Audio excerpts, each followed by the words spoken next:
बहुत पुरानी बात है, महाभारत के समय की। भीम के पुत्र घटोत्कच थे और उनकी पत्नी थी मौरवी। कुछ लोग कामकंटकटा भी कहते हैं। उनके घर एक अद्भुत पुत्र ने जन्म लिया, जिसका नाम रखा गया बर्बरीक। बर्बरीक बचपन से ही अतुल्य शूरवीर थे। उन्हें उनकी माता ने युद्ध कला सिखाई और वो इतने शक्तिशाली थे कि 3 लोक में कोई उनके बराबर नहीं था। बर्बरीक ने कड़ी तपस्या करके मां भगवती को प्रसन्न किया। मां ने प्रसन्न होकर उन्हें 3 दिव्य बाण दिए, जो 3 लोकों को जीते मिनट में खत्म कर सकते थे। पहला बाण, जो चीज डिस्ट्रॉय करनी हो उसे मार्क करे।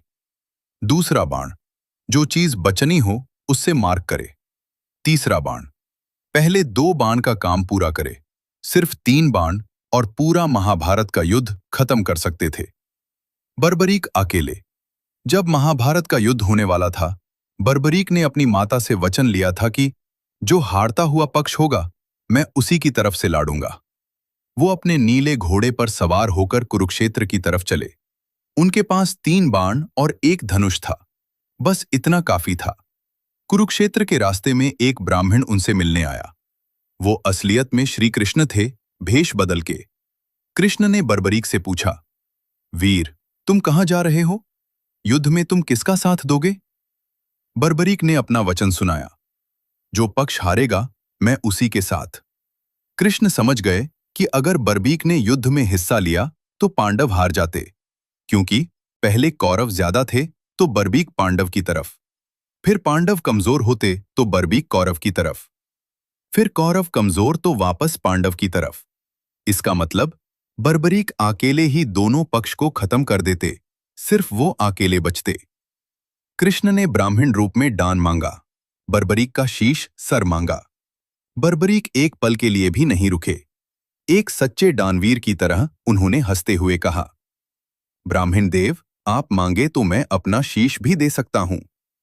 लेकिन पहले बर्बरीक ने निवेदन किया, आप जो मांग रहे हैं वह मुझे बताओ, आप हैं कौन? कोई आम ब्राह्मण इतना नहीं मांगता। तब श्री कृष्ण ने अपना असली रूप दिखाया, चतुर्भुज, शंखा चक्र गदा पद्म सहित। बर्बरीक के नयन भर आए। उन्होंने कहा, प्रभु, मेरी एक इच्छा है, युद्ध देखना चाहता हूं अपनी आंखों से। कृष्ण ने उनकी बात मानी। बर्बरीक का शीश एक ऊंचे पहाड़ पर रख दिया गया, जहां से उन्होंने पूरा 18 दिन का महाभारत युद्ध देखा। युद्ध खत्म हुआ, पांडव जीत गए।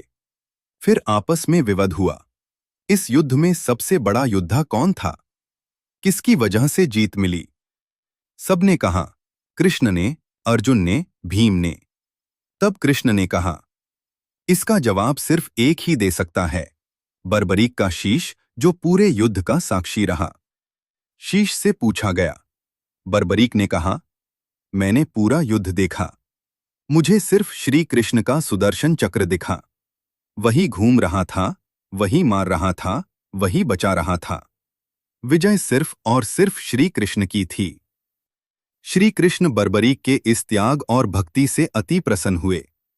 उन्होंने वरदान दिया, कलयुग में तुम मेरे ही नाम से पूजे जाओगे। तुम्हारा नाम श्याम होगा, जो मेरा ही एक नाम है। जो भी सच्चे मन से तुम्हारी शरण में आएगा, तुम उसे कभी निराश नहीं करोगे। हारे का सहारा श्याम हमारा। इसलिए खाटू श्याम जी को हारे का सहारा कहा जाता है, क्योंकि जो भी हारता है, टूटा हुआ है, थका हुआ है, श्याम बाबा उसी का साथ देते हैं। राजस्थान के सीकर डिस्ट्रिक्ट में खाटू नाम का एक छोटा सा गांव है। वहां बर्बरीक का शीश प्रकट हुआ था। आज वहां खाटू श्याम जी का प्रसिद्ध मंदिर है, जो लाखों भक्तों की आस्था का केंद्र है।